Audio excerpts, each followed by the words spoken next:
Shameless plug at the beginning, this video took me a long time to make and it's only the first part. Leaving a like would be highly appreciated. Also follow my Twitter. And maybe grab some food if you're somehow gonna put up with me. For the longest time, I always saw Sega as the lads who made Sonic and nothing else. His name was plastered on everything Sega related, which is how I came up with that assumption. It wasn't until like 2015 or 16 when I found out that, no way, they own Bug, Yakuza, Jet Set Radio, Football Manager, Bayonetta, Persona, Super Monkey Ball. These are all IPs that Sega either developed or own. They do have games other than Sonic and most of them are good, but the Sega series that I'm looking at today is Shenmue. I've always been fascinated with this franchise for its riveting history, impact on gaming, as well as its intricacy. People say it's an experience that you're not going to find anywhere else. After working on games such as Hang-On, Outrun, and Virtua Fighter, Sega employee Yu Suzuki wanted to move on from these arcade games that were designed for bite-sized entertainment. He was looking to create a longer experience, similar to the length of RPGs. This game was initially meant to be an RPG based on Virtua Fighter for the Sega Saturn. However, that console flopped hard in sales, so development was moved to the next Sega console, the Dreamcast. The connection with Virtua Fighter was dropped as the game slowly became its own thing, which eventually led to Shenmue, and the game was released in 1999. Shenmue is famous and also notorious for many things. It was the most expensive video game developed at that time. Originally, reports claimed that the game cost $70 million to make, but don't worry lads, Yu Suzuki would later claim that it was only a measly figure of $47 million. Christ above, that still isn't a figure you can just write off. When the game was released, it actually performed very well in terms of sales. 1.2 million copies were sold, making this the fourth best-selling Dreamcast game. Unfortunately, that number was not enough to cover costs, and Shenmue is often seen as a commercial failure. However, it did garner quite the fanbase who loved the game for its graphics, realism, story, and ambition. Critics also had plenty of praise for the game at the time. Despite the first game flopping, Sega still greenlighted Shenmue II. Part of the $47 million budget went towards the development of this game, so I'm assuming Sega were just like, sure fuck it, we're not making a profit from our console anyway, might as well go into more debt. With the Dreamcast's failure, Shenmue 2 was snapped up by Microsoft and it was released as an Xbox exclusive. Once again, it received praise from both critics and fans, but once again, it flopped in sales. Although, might have not been as bad if the game was on the console that everyone had at the time. At this point, the future of Shenmue was uncertain. Suzuki worked on projects such as Shenmue Online, which was later cancelled, and Shenmue City, which was only released in Japan and is shut down a year later. In 2011, Suzuki left Sega after founding his own development company, YesNet? That company. Things were quiet for a few years and the possibility of Shenmue 3 seemed to be dead and buried, until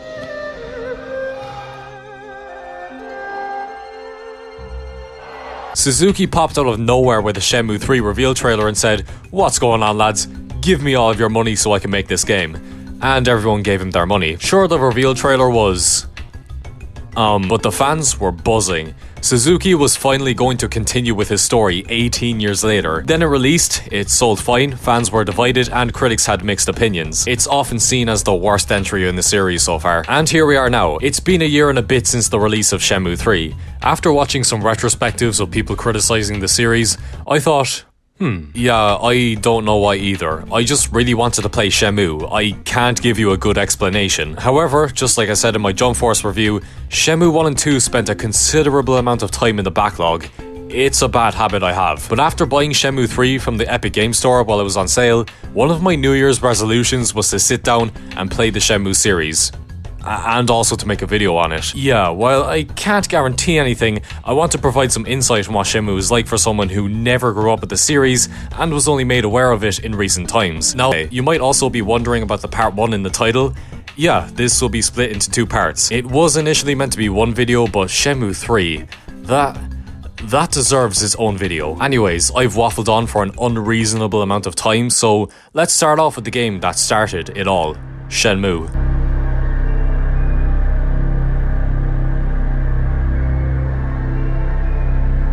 Shenmue is a masterpiece. For the wrong reasons, but a masterpiece nonetheless. I thought I was about to play some dogshit game that wouldn't have stood the test of time, but I was pleasantly surprised. Just from the beginning, I knew I was in for a treat. We see our protagonist, Shenmue. No, wait, fuck. We see our protagonist Ryo walk towards his house and find his housekeeper Ine injured. He slowly walks over to the dojo where Fuku gets tossed out the gaff. Ryo carefully approaches the dojo to see his father in a standoff with the antagonist, Lan-Di. Ryo and his father are beaten in combat with ease. Lan-Di threatens to kill Shenmue. For fuck. Lan-Di threatens to kill Ryo if he is not told where the mirror is. Reluctantly, Ryo's father tells him it's under the tree. Lan-Di finishes off Ryo's father before making a clean getaway. We're left with Ryo and his father dying in his own arms. Now that seems like a fairly elementary opening to a revenge story, but let's watch that opening again with the voice acting this time. Ryo-san, I'm alright, but Hazuki-sensei... My father? Where is the mirror? I've no intention of telling you. Why you...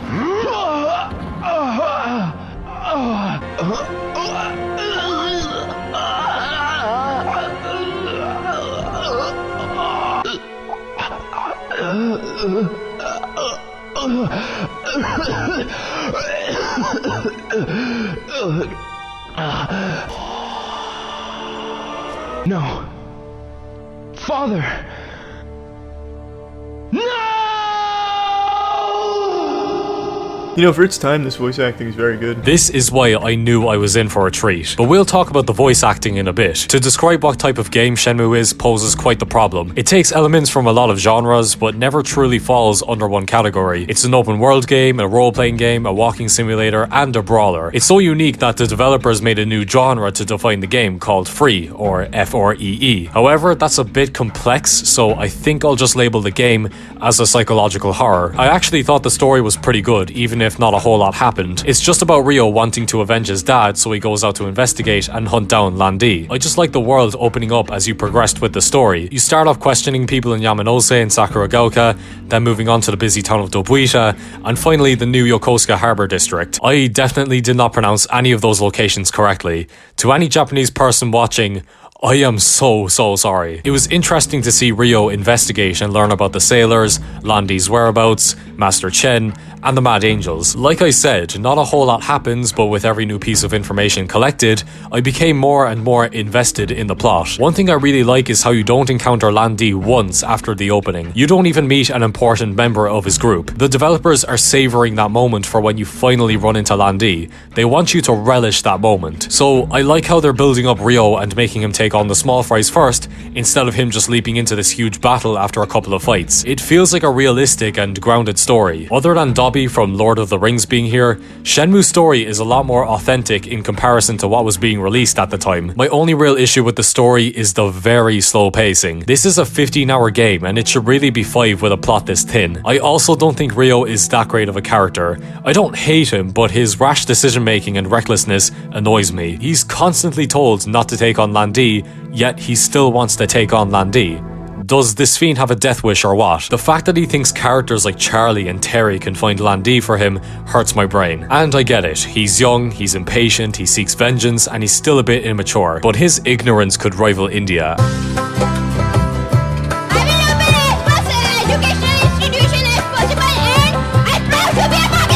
Anything he is told goes in one ear and out the other. He's constantly told not to get himself into danger and then proceeds to get himself into danger. He's not a bad character though. I like how he's not a complete Gary Stu because there are times where things don't go his way. Also, his robot behavior is kinda funny. So still a decent protagonist. I personally just don't like his carelessness. However, the game partially makes up for these problems with Shenmue's most notorious aspect, the characters, and their god-awful voice acting.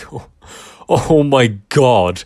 This was the most expensive video game at the time, and they still couldn't afford good voice actors. Everyone here either sounds like a robot, or they sound like they're cracked out of their minds. The game tries to have these romantic scenes with Ryo and his love interest in Nozomi, but it just does not work with the robotic voice acting. Nozomi is nothing more than a plot device anyway, so this relationship doesn't go anywhere in the end. But then you have those characters who sound so fucking stupid. Like, how was this allowed? Got a minute? Get out of my space, schoolboy! Excuse me. Huh? Who the hell you think you are? Years ago, I was Chinese. We got ya! Come on, tough guy! Show us what you got! Why so down? I think a good one is ready to come out of this capsule toy machine. Do please give me 100 yen? You're always saying that. Sorry, I'm in a hurry. Aw, man! Give me something tough, so no one will mess with me. Yeah, like that schoolboy. Shut up! He kicked your butt too. That schoolboy. I want to ask you something. Huh? Shut the hell up. Who in the hell are you, huh? You don't shut the hell up, I'll make you wish you had. What's with him? He's no help. Thanks anyway. Did the developers just listen to these lines and think, yup, fan-fucking-tastic this voice acting is? Because of this voice acting, we get characters like Mark, Goro, and Tom. No, I don't remember. They might have been the ones who murdered my father. Your father? Please try to think. Right, man, I'll try. Try asking Chinese people about Chinese. Do you know any Chinese? Sorry, man. Whatever it is, just ask. I want a job here. What should I do? So wanna be a sailor, hey? That's cool, man. Personally, it ain't for me. I get seasick. Enough. What'd you say? That'd be the job I found. Shut your lip, woman. Batting her little eyes like, oh, pretty please, Mr. Foreman, huh? You know about the Mad Angels? Oh yeah. Working hard, eh, bro? Why are you shouting? Good morning, everyone. Morning. Hey, my lunch. Are you one of Chen's men? I don't know any Chen. Oh! I was very upset though when Tom told Ryo that he's moving back to America. I got something I need to tell you, Ryo. Tell me what? Tomorrow, I go back to America. No. Not Oh my suddenly. fucking god, I've been no! planning- Speaking of Ryo, some of his answers, I can't tell if it's what he says or how he says it. He sounds so fucking retarded. Thank you for taking the time to help me, young man. I have to go now. Bye-bye, y'all. Bye-bye. Why don't you try asking people on the shopping street? Maybe someone saw it down there. Yeah?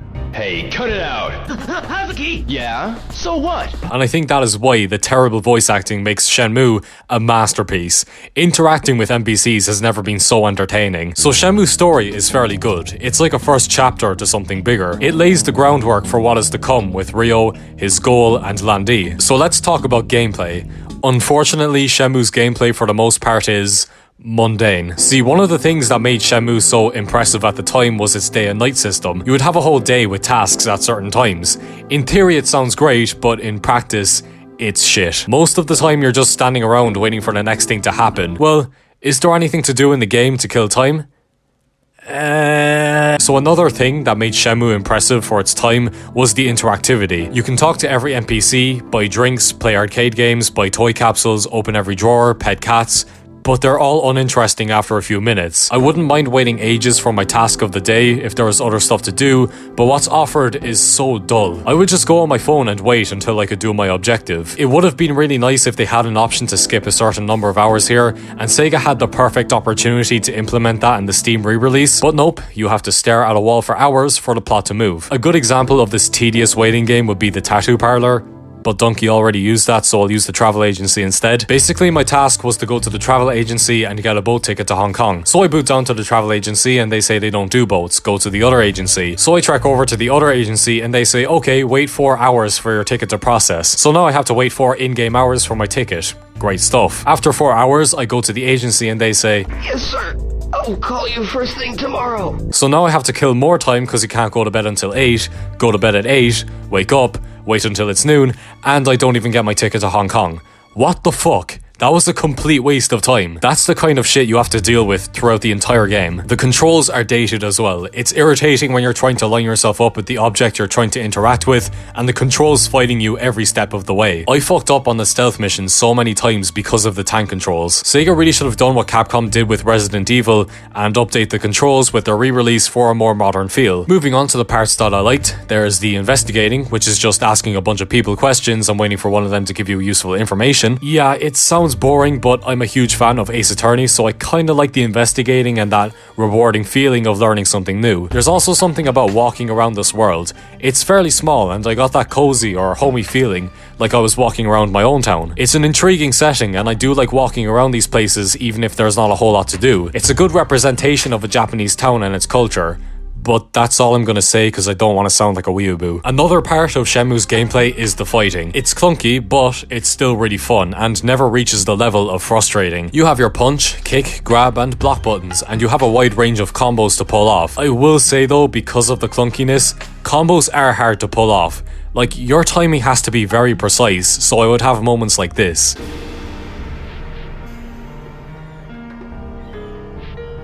There's no power in your arms.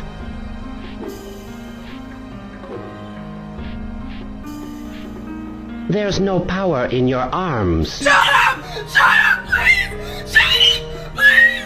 Please! Shut up! But whatever, I still loved fighting. At first I would just button mash to get the fight over and done with, then I learned that grabbing people was the easiest thing to do, until the 70-man battle. Yes, you can still abuse the grab on regular enemies, but then the bosses are like, Fiend, what in the fuck are you doing? Fight. This was really good because it forced me to actually fight instead of abusing one button. And you know what? The legitimate fighting was a lot more fun.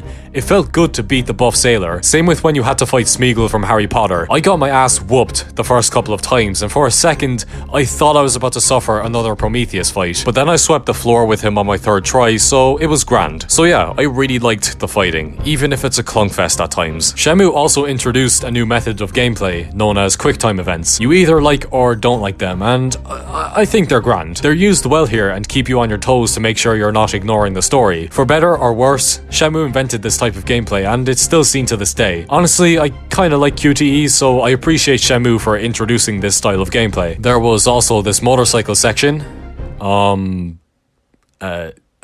Better than Crash 3, I guess. But I have saved the best part of Shenmue's gameplay for last. That, of course, being the forklift driving. Holy shit, the forklift driving is so fucking cool.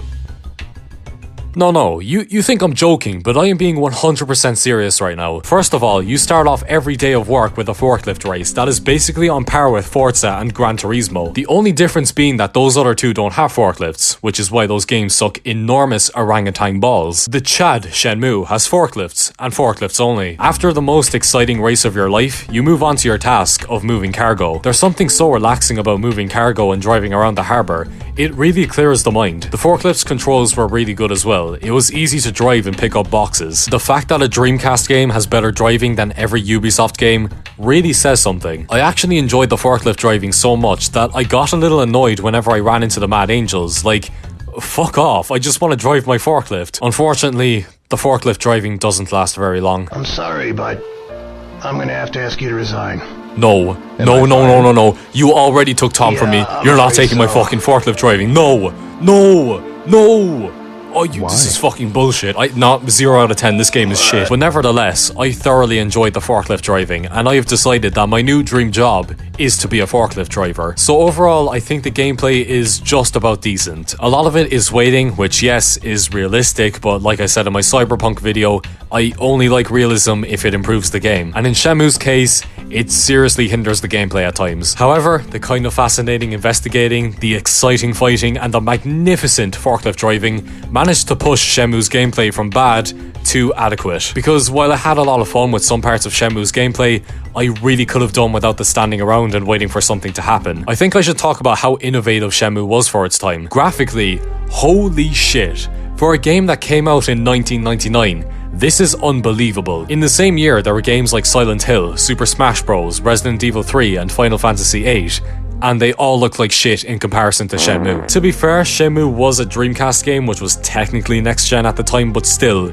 if I was a kid in 1999 and I saw Shenmue's graphics, my mind would explode. Clay models were given to every character in the game, no matter how minor their role was. To go from an image slapped on a polygon model to fully animated faces must have been incredible at the time. Sure, the animations look stiff at times, but they are very impressive for a game this old and haven't aged that badly. Oh, and when I mean every character, I mean all 300 characters in this game. They all have their own unique model, unique voice actor, and unique daily routine. No one character is the same. Holy shit, even now that is impressive. It's so incredibly polished as well. I never encountered broken AI throughout this game. Massive props to Sega for managing to do this, especially in 1999. It's this attention to detail that makes Yokosuka feel like a real place and not just a hub with missions. I mean, it is a real place, but you know what I mean. It's just a shame that this world is so uninteresting at times and 90% of these characters are insignificant to the story, because I think they should have utilized this amount of detail a bit more. Still very impressive, however. Shenmue's soundtrack is so good, so beautifully crafted and composed. It also adds to this realistic open world. I'm feeling a decent to strong 10 on this soundtrack. Transition, and I think that's all I have to say about Shenmue. I'm happy that I played this game. I got to experience one of the most innovative games in history and I enjoyed my time with it. It was definitely ahead of its time, which may have put Sega in crippling debt, but I'm glad that this game set the precedent for many things and its influence can still be seen in video games today. It might scare off players with its obscurity and slow pace, but give it a chance and you'll have a good time with this game. I give Shenmue a 7 because while it can bore me most of the time, it amazes me. I don't think my opinion is very popular because I do see a lot of people bashing this game nowadays, but that's genuinely how I feel with Shenmue. I think it's a good game. Anyways, moving on from Shenmue to Shen 2.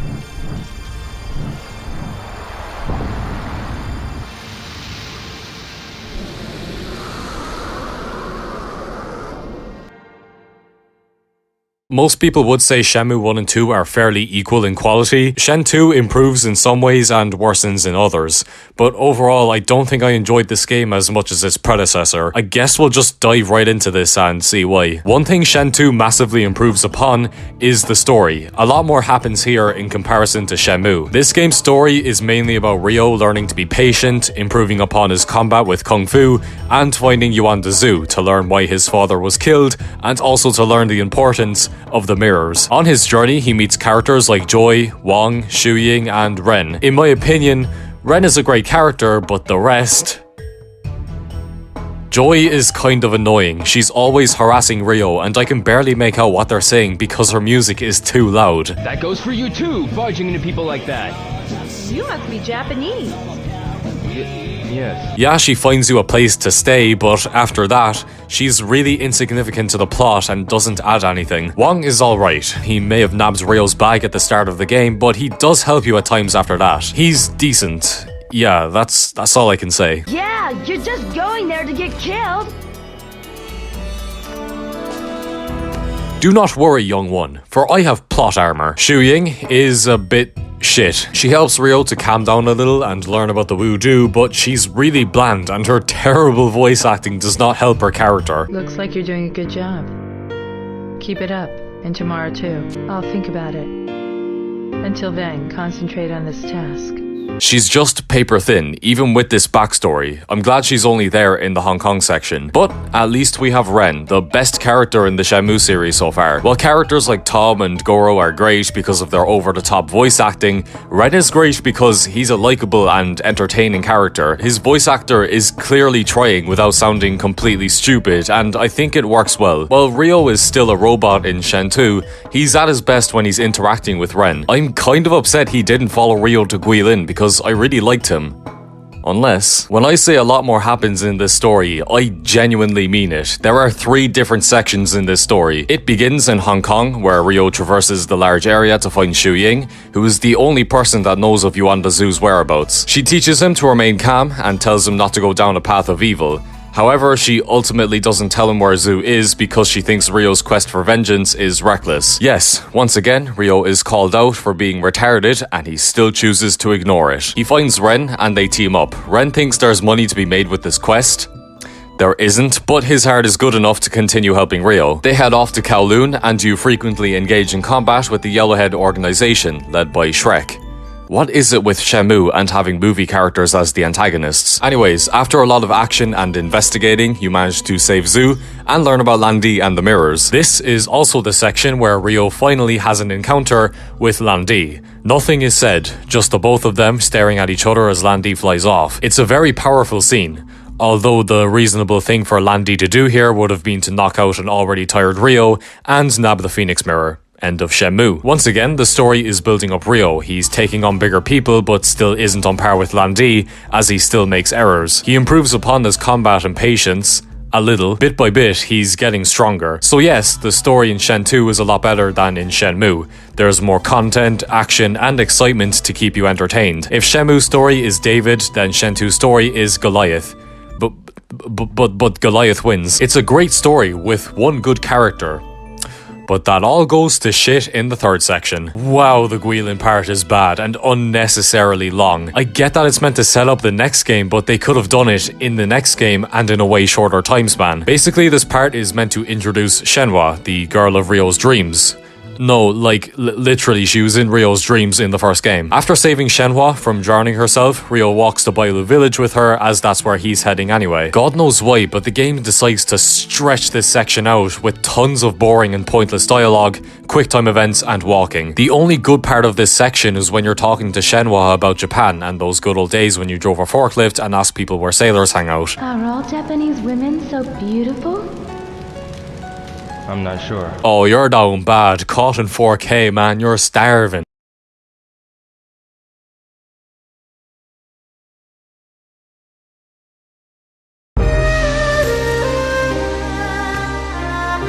Anyways, this part is super boring, very drawn out, and is only interesting at the end when you go to visit Shenhua's dad. However, he's after killing himself because he found this section too boring and leaves the sword. Ryo combines the sword with the Phoenix Mirror and Shenhua starts to use magic. It's here where I wondered if Ryo was actually smoking crack in Japan and this was all a made-up fantasy. This is where the Shenmue series decides to throw realism out of the window, but whatever. The story ends with a large mural of the mirrors and our two characters looking at each other like, yup, we've really fucked over Sega with this expensive-ass series. I really liked the story when we were in Hong Kong and Kowloon, but Guilin is a serious kick to the balls at the end. It's that bad. But overall, it's still a good enough story. The voice acting here is somehow worse. Most of it doesn't fall under that so bad it's good category anymore.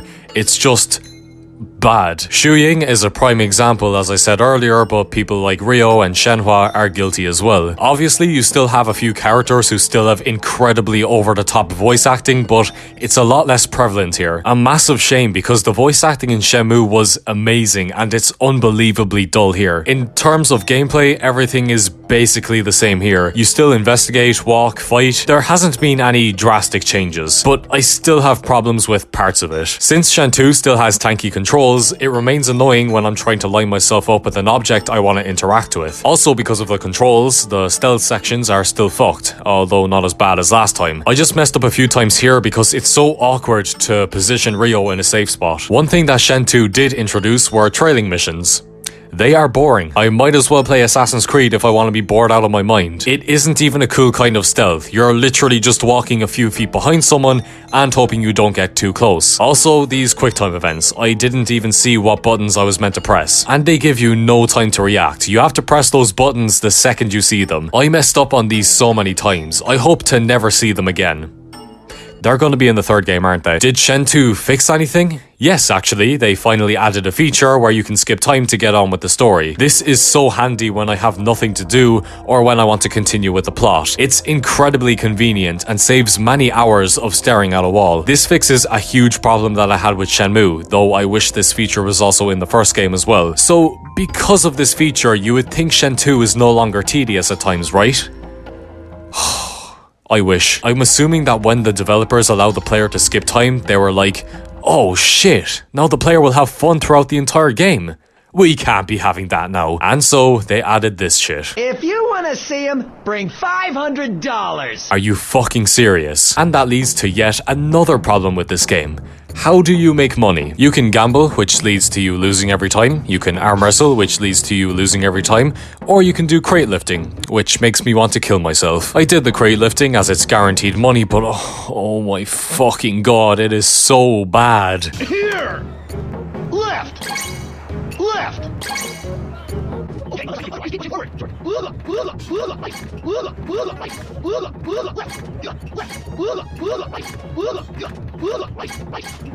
We're putting it down! Here!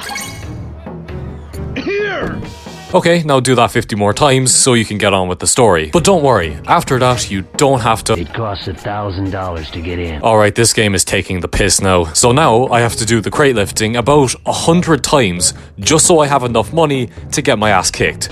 This is not fun. Forklift driving was good because you're just chilling there moving crates. Crate lifting is boring and stressful because you have to constantly follow instructions. I have never hated a job so much in my life. And don't get me started on the book handling in Hong Kong. At least you get paid for this. These moments make me miss standing around and waiting for a cutscene. It sucks the life out of you, and there were moments where I wondered if it was even worth finishing this game. Jesus, it is awful. But anyways, let me highlight the positives of Shen 2's gameplay. The fighting has seen an improvement.